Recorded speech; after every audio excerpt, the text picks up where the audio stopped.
One more NFL coaching vacancy has now been filled as the Chicago Bears hire Marc Trestman to be their new head man. Welcome into the Sporting News Studios. I'm Tom Vandervoort. Joining me now on the phone to talk about the Bears and Trestman, our NFL writer Cliff Brown. And Cliff, just first of all, your assessment of this hire. Well, I think this is as much about Jay Cutler as it is about Marc Trestman.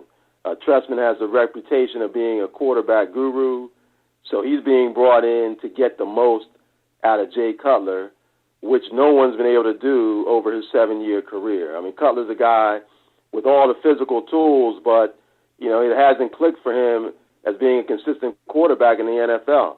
And now this year in particular, we've seen 3 rookie quarterbacks come in and lead their teams to the playoffs. We've seen a young guy like Colin Kaepernick taking his team to the NFC Championship game.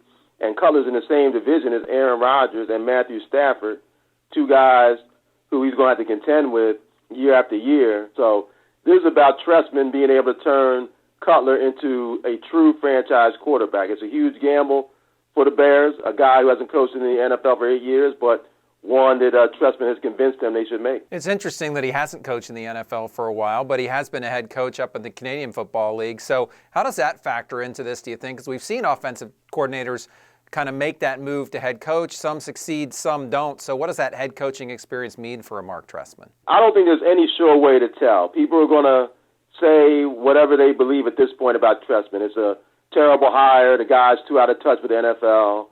It's a heck of a hire. He knows quarterbacks. They got to get Cutler straightened out. The truth is no one knows for sure. My personal opinion is I'm not alarmed that he hasn't been in the NFL for 8 years. I don't believe that means that he can't succeed or the odds are against him. He's coached in the NFL for a long time. Before he went to Canada, he's been a head coach in Canada, which I think is going to help him because being a head coach anywhere is different than being a coordinator. You just have more on your plate. You oversee the whole operation.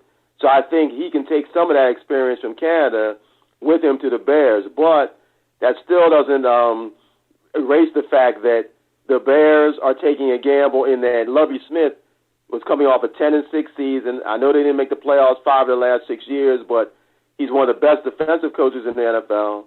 He took the Bears to a Super Bowl with Rex Grossman as his quarterback. So to me, the Lovie Smith era in Chicago was far from being a failure. And if Trestman doesn't get this team to the playoffs and beyond in the next couple of years, then you really have to question whether this was an upgrade for the Bears or a step back. All right, and finally, looking at the remaining vacancies out there, how about the Jags-Cardinals? Well, the Cardinals, that's another one. You've heard Todd Haley's name mentioned, and also Ray Horton, the defensive coordinator there. He may get promoted to be the head coach.